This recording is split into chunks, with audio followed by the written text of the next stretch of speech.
এক সময়কার প্রভাবশালী দাপুটে তৃণমূলের নেতা বাবু মাস্টার আবার দলে ফিরল। এক সময়কার প্রভাবশালী ও দাপুটে তৃণমূল নেতা ফিরোজ কামাল গাজী, যিনি বাবু মাস্টার নামেই পরিচিত, আবারও তৃণমূল কংগ্রেসে যোগ দিলেন। উল্লেখ্য, 2021 সালে তিনি তৃণমূল ছেড়ে বিজেপিতে যোগদান করেছিলেন। তবে বিজেপিতে বেশি দিন সক্রিয় থাকেননি তিনি। অল্প সময়ের মধ্যেই সেই দল ছেড়ে দিয়ে রাজনীতি থেকে নিজেকে দূরে সরিয়ে নিয়েছিলেন বাবু মাস্টার।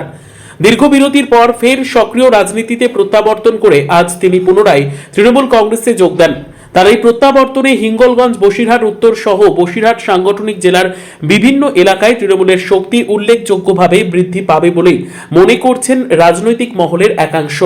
দলের পুরনো প্রভাবশালী মুখের প্রত্যাবর্তনে কর্মী সমর্থকদের মধ্যেও নতুন করে উৎসাহের সঞ্চার হয়েছে। সর্বপ্রথম যেটা আমাকে বলতেই হয় যে আমি ধন্যবাদ জানাচ্ছি দলের সর্বভারতীয় সভানেত্রী দিদি মমতা ব্যানার্জিকে।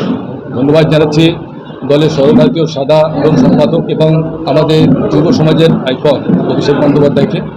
সঙ্গে সঙ্গে আমাদের উত্তর চব্বিশ পরগনা জেলার অত্যন্ত গুরুত্বপূর্ণ লিডার আমি পার্থ ভৌমিকদাকে এবং বসিরহাট সাংগঠনিক জেলার অত্যন্ত গুরুত্বপূর্ণ লিডার জেলার সভাপতি আমাদের লিটনদা, দলের চেয়ারম্যান আমাদের সরোজদা এবং আমাদের এই তিনটে বিধানসভার কোঅর্ডিনেটর অত্যন্ত গুরুত্বপূর্ণ নেতা বাদলদা, আমাদের যুব প্রেসিডেন্ট বসিরহাট সাংগঠনিক জেলায় আমাদের ভাই শ্রমিক অধিকারীকে এবং আরও যারা আমাদের এই তৃণমূল কংগ্রেস দলের জেলা নেতৃত্ব আছে তাদের সবাইকে, যে তৃণমূল দলে আনুষ্ঠানিকভাবে যে তৃণমূল কংগ্রেসের পরিবার, সেই পরিবারে অন্তর্ভুক্ত করার জন্য।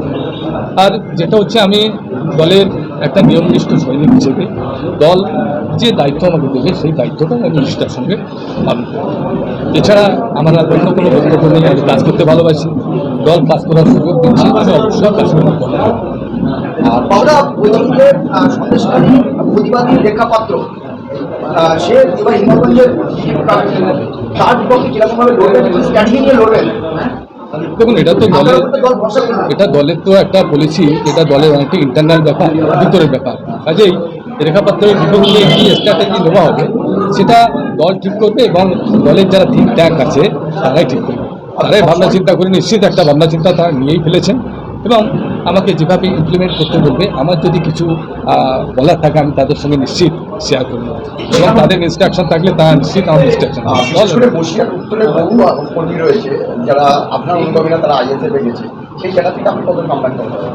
দেখুন, এটা যে দল যদি আমাকে দায়িত্ব দেয়, দল যদি আমাকে কাজ করতে বলে, তাই কাজ করবো এবং আমার সবসময় ভাবনা চিন্তা এটা হবে, যারা যদি কেউ আইএসএফে গিয়ে থাকে তাদেরকে পুনরায় যেভাবে হোক যোগাযোগ করে তাদেরকে পুনরায় যাতে তৃণমূল কংগ্রেসে ফিরে আসে এবং তৃণমূল কংগ্রেসকে ভোট দেয়, সে বিষয়ে আমার আন্তরিক প্রয়াসের কোনো ত্রুটি থাকবে না।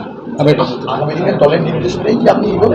বরাবরই নির্দেশ মেনে চলা সৈনিক এবং বরাবরই আমি যখন নির্দেশ মেনে চলা সৈনিক তখন এটা আর বলার অপেক্ষা রাখে না। দল যে নির্দেশ দেবে আমি সেই নির্দেশ মেনেই দলের হয়ে কাজ করব।